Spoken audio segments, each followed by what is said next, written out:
Institute എന്ന് പറയുമ്പോൾ ചെറുതൊന്നുമല്ല, വലുത് തന്നെയാണ്. ഇപ്പം മാഷ് ഇവിടെ പറഞ്ഞു, സ്കൂളുകളിലൊക്കെ ആണെങ്കിൽ ഓരോ അധ്യായവും പഠിപ്പിക്കുമ്പോൾ എല്ലാവർക്കും ഒരുപോലെ പറഞ്ഞു കൊടുത്താൽ മതി. പക്ഷെ ഒരു ട്യൂഷൻ സെന്ററിലാവുമ്പോൾ ആ അധ്യായങ്ങൾ പറഞ്ഞു കൊടുക്കുമ്പോഴും ഏത് കുട്ടികളാണോ താഴെ നിൽക്കുന്നത് മേലെ നിൽക്കുന്നതൊക്കെ നോക്കി അക്ഷരങ്ങൾ അറിയോ, വാക്കുകൾ വായിക്കാൻ അറിയുന്നുണ്ടോ, ഗുണനപ്പട്ടിക അറിയുന്നുണ്ടോ, ഇംഗ്ലീഷിൽ ഓരോ വാക്കുകളും അറിയുന്നുണ്ടോ ഒക്കെ ചോദിച്ച് മനസ്സിലാക്കിയാണ് ഈ ഇൻസ്റ്റിറ്റ്യൂട്ട് മുന്നോട്ട് പോകുന്നത്. അപ്പോൾ നമുക്ക് നമ്മൾ അവരെയും ആദരിക്കണം. അത്രത്തോളം നല്ല കാര്യങ്ങളാണ് കുട്ടികൾക്ക് പറഞ്ഞു കൊടുക്കുന്നത്. ഇപ്പം അടുത്ത സമയത്ത് തന്നെ നമ്മുടെ ഒരു സ്ഥാപനത്തിൽ UPO ഹൈസ്കൂളോ ഒന്നുമല്ല, അതൊക്കെ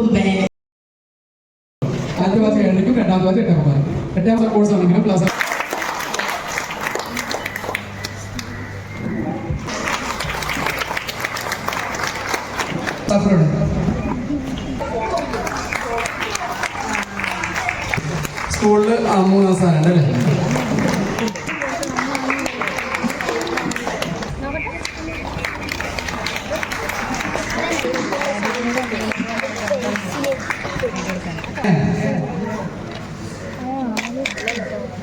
ഈ സേനയെ കുറിച്ചാണ് ഞാൻ നേരത്തെ പറഞ്ഞു കേട്ടോ. അപ്പൊ കടിങ്ങല്ലൂർ സ്കൂളിലാണ് പഠിക്കുന്നത്. കഴിഞ്ഞ വർഷം മുതൽ ട്യൂഷൻ വരുന്നുണ്ട്. അവൻ്റെ ഉമ്മ ദിവസവും അവിടുന്ന് സ്കൂട്ടറിൽ കൊണ്ടുപോകാൻ ഡോക്ടർ.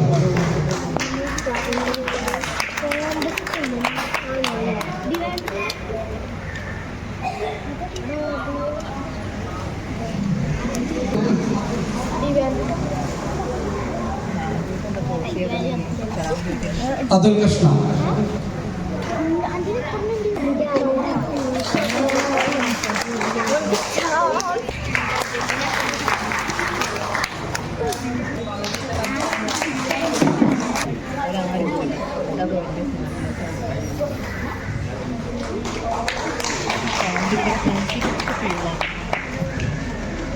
പറഞ്ഞ് സമയം കളയുന്നില്ല. അതുകൊണ്ട് ഈ പരിപാടിയിൽ പങ്കെടുത്ത എല്ലാ ആളുകളും ഒറ്റ വാക്കിൽ നന്ദി പറഞ്ഞുകൊണ്ട് ഈ പരിപാടി അവസാനിപ്പിച്ചതായി അറിയിക്കുന്നു.